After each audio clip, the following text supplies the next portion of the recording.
defeat the viewers.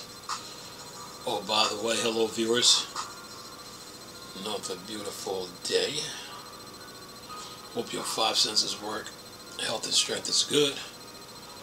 Or excellent. Good. Alright. Now, what do I have for you guys? Alright. Let's talk about wine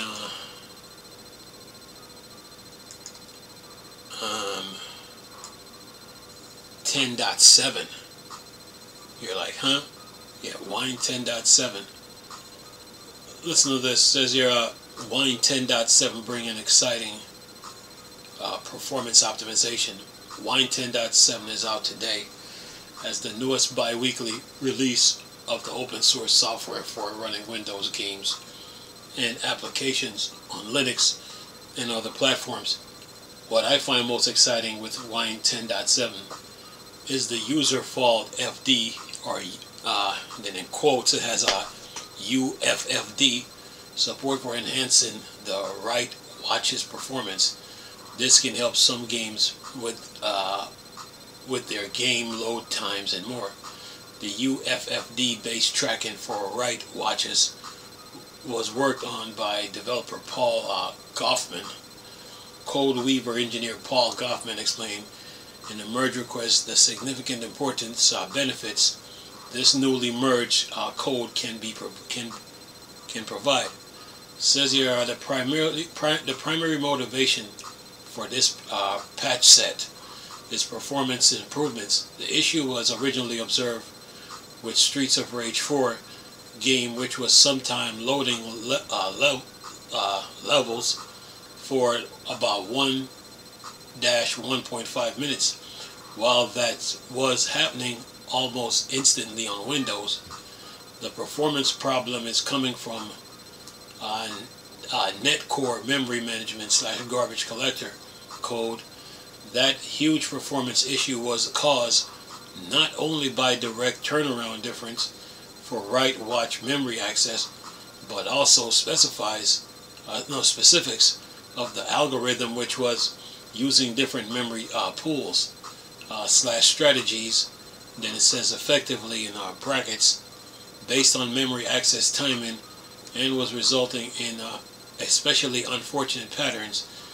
Hitting write protect for write watch page much more often than it normally would, since then something has changed either in the game or in netcore it is using, and the difference in level loads is not that dramatic without this optimization, but still it is some 6 to 8 seconds without this patch, instead of 1.5 to 2 seconds with this patch, or on Windows, suggesting that it still provides a huge performance improvement, at least for netcore memory management. Yeah. And then it says here some macro benchmark carries out in that merge request are also very positive on the wine performance impact. And then it shows parameters, numbers of concurrent threads, numbers of pages, delay between reading / resetting write watch, MS, random, then 1 in brackets or equivalent, and 0 in brackets page write access, reset with write watch flag reset in get write watch or in a separate write watch call. And it says result in the form of average write to page time, average get write watch time, and wine is always improving, man. So it says here the most significant perf difference comes from the seg fault handling for page protect for the write watch. The major overhead comes not only from seg fault turnaround itself, but also from that. It says in addition to the patch for better write watch performance, Wine 10.7 also brings support for float format conversions within Windows codec. More work on the PDB backend and 14 known bug fixes. Fix this time range from games not receiving keyboard input under virtual desktop mode to fix for apps like Winamp and Heidi SQL. Yeah, Wine 10.0, 10.7. Now let's go to Wine HQ and see what they fix here. Oh, they have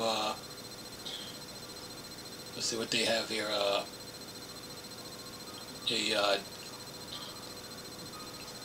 They got user FDs, user fault FD support to improve write watch performance, support for float format conversion in Windows codec, more work on the new PDB backend, various bug fixes, and then let's see here. I got PokerStar Windows disappear on alert, Winamp to send to submenu in the playlist. A menu does not appear. Button Alt GR trigger access violation in Teach 2000. Misaligned icon on icon bar.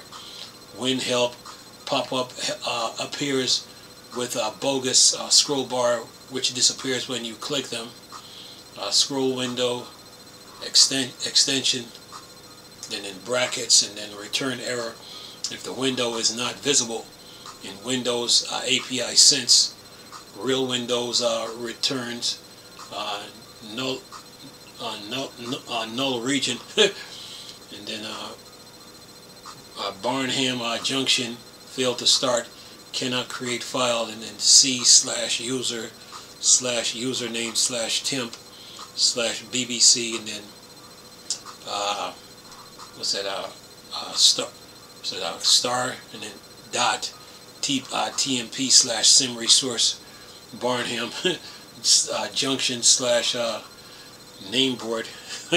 Yeah, Wine, and it says Heidi Shield. Some icons completely grayed out, and what else? Native access 1.13.5 setup PC.exe install infinitely. Procedure entry point harass clear connection status could not be located in a dynamic link library RASA P132.dll. Then comdig32/color cross cannot paint.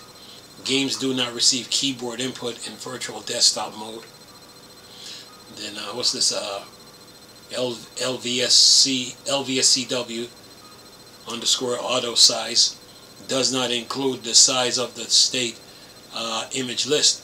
And then it says race condition and global memory status extension bracket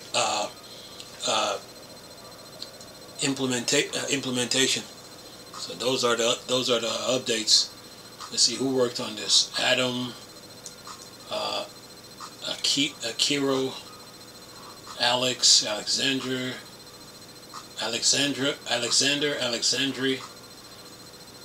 Alexandros.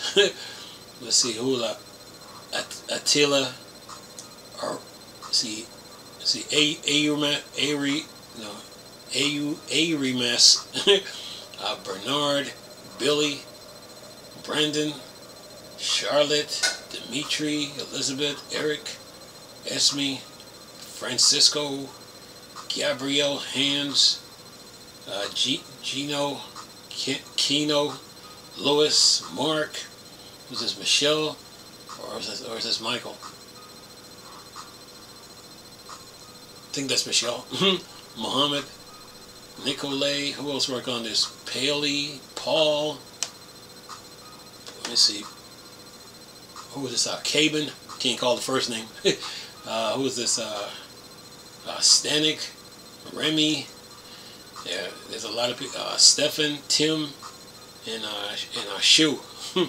Yeah, those are the developers that worked on it. So I'm sure there's another update coming out again after this one. So whenever they release that one, I'll keep you in the loop. So I'll leave both the articles on Phoronix plus the Wine HQ to show you what they worked on. So yeah. Yeah, wine is always getting updates. You know, this is the month of this is May right now, so more updates are being developed, and then they're gonna start marching out, you know, to its destination. So yeah, wine for you, you know, for you Linux gamers, you know. We'll see what Gaming on Linux. See if Gaming on Linux covered this. I'm sure he did.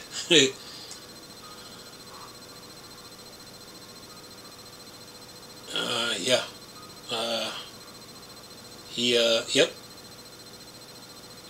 Same thing.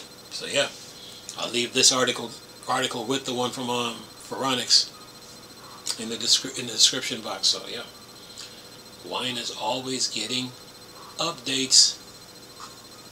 Yeah, yeah, man.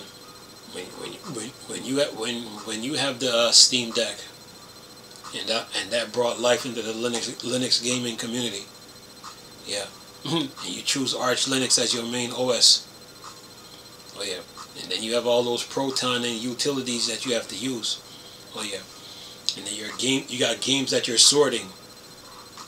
Yeah, updates are just marching in any given hour, any given day, man. So yeah, and the Steam Deck fans got what, 18,000 plus games to play. That's just on the Steam Deck. We're not even going to talk about on, like, say, desktop Linux. You know, they have more, but the Steam Deck is just steady climbing. You know, yeah. And of course, you got to have all your Proton experimental, hotfix, essentials, GE Proton, all that. Wine, yeah, all that, man. So to play your games, you know. So yeah, so updates are like this. I mean, wine has been getting constant update, man. So this is 10.7. There is more to come. Anyway, I'm gonna lay this video for y'all to enjoy it. Nice talking to you people again. Crystal, Star Wars, Star Trek, thank for Dark Section. Come on, peace. Oh. Uh-oh.